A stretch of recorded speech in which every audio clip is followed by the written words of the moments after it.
maghuhukom 12.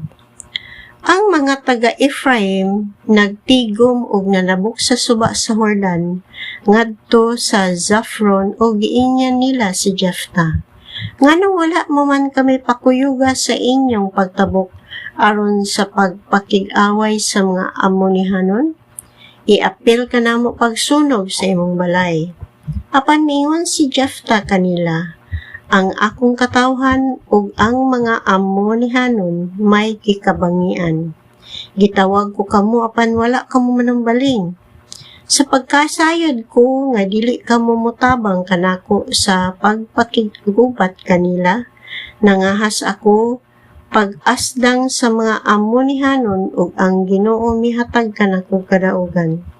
Karon nganong nanganhiman kamo aron makig-away kanako?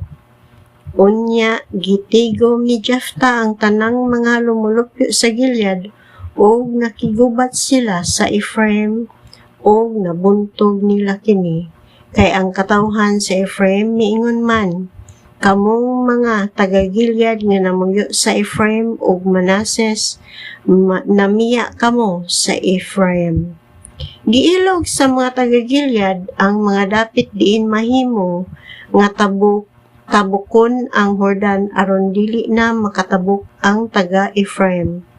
Kung may taga-Ephraim nga musulay paglayas ug mananghid nga motabok, ang mga tawo sa Gilead mangutana, taga-Ephraim ka ba?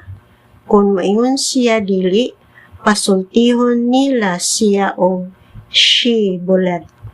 Apan kung maingon siya si Bulet, kay dili man siya hustong makalitok niini, patyo nila siya sa tabukanan sa suba sa Jordan. Niadtong panahona, 42,000 ka taga-Ephraim ang napatay. Si Jephthah nahimong maghuhukom sa Israel sulod sa 6 ka tuig.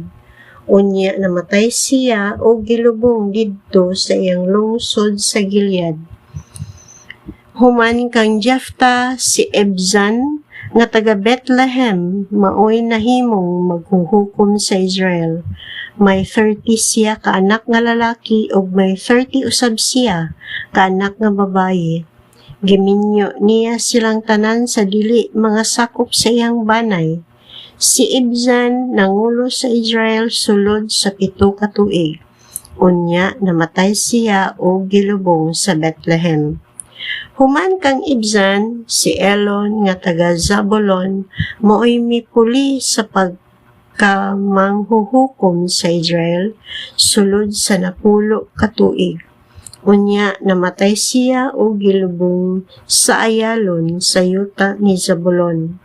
Human kang Elon, si Abdon nga anak ni Elil sa Faraton maoy nangulo sa Israel.